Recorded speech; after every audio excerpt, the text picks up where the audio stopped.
فطوعت له نفسه قتل أخيه فقتله فأصبح من الخاسرين.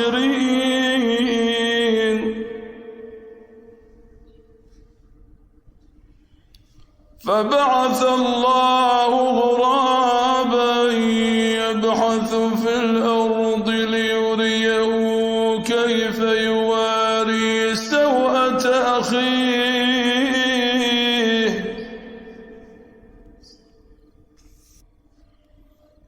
قال يا ويلتى أعجزت أن أكون مثل هذا الغراب فأواري سوءة أخي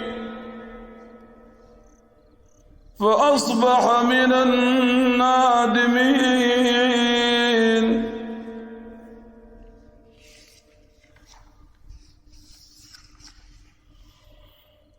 من أجل ذلك كتبنا على بني إسرائيل أنه من قتل نفسا بغير نفس أو فساد في الأرض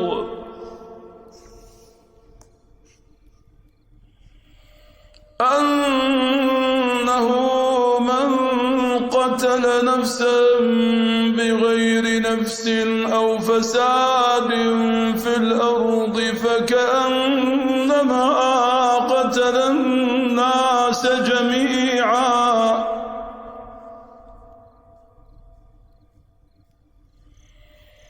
ومن أحياها فكأنما أحيا الناس جميعا.